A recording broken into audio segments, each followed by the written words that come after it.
Project Zomboid. This zombie survival game is hell. It's a game that literally tells you you're going to die and that there is no hope for survival. Your early game will consist of gathering food and supplies and training your skills, but in the end, you still die.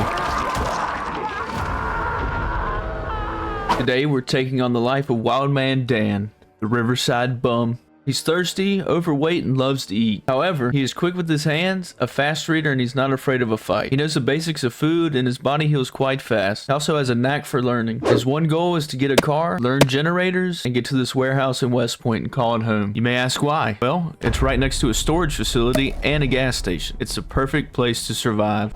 Just like every new game in Project Zomboid, we sit down and watch some TV. I loot the house, and all I find is a shirt.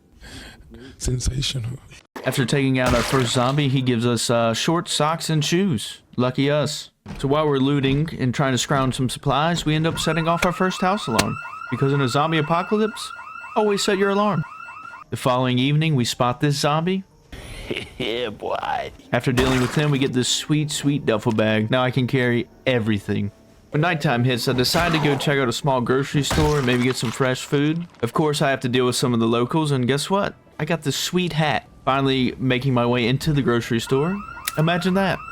Another alarm. Continuing on my looting spree. Yeah, you guessed it. Another alarm. Once I escape the horde from the alarm, I decide that it's time to go to the local police station and acquire some freedom throwers. I find myself a pistol with some rounds and an assault rifle. I decide I should try them out on some of the locals. But that was a big mistake. All I did was attract a horde. Once night hits, I decide to rummage through the local sports shop, hoping to get some baseball bats, decent melee stuff. I ended up getting some baseball bats and this sweet hockey helmet. Go Leafs.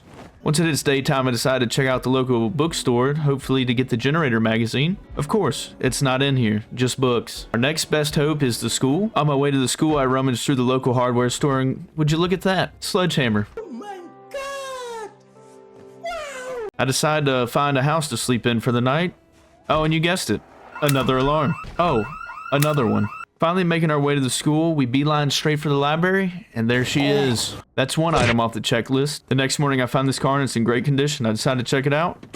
Lucky me, keys in the glove box. That's the second item off our list. Let's go ahead and get ready to head to West Point. I decided to go grab some essentials, the VHS store. While looting, I found this key on the shelf, and you know what that means. Boom, upgrade. Before I head to West Point, I decided to go by the gas station and gas the van up. I had to take out the horde that I attracted earlier from my target practice. Look at that. We got ourselves a nice shotgun. With our new van and our reliable shotgun, I decided to take the long drive to West Point. Finally arriving to West Point, it's time to give our new neighbors a nice warm welcome. After blowing through almost all my ammo, I decided to go next door with my sledge and hope to find a welding kit so I can start beefing up this new home. Wow. Everything but a welding mask. Our next best hope is this mechanic shop right here. I decided to head on foot to avoid attracting so many zombies from the car. Well, that didn't work out like I wanted to. I decided to use the last of my shotgun ammo and make a break for it. The next morning, I decided to clean up the remaining zombies that wandered in from my warm welcoming. I missed a swing and ended up getting bit. I accept my fate and let them take me down. Rest in peace to Wildman Dan, and like I said, this game is hell.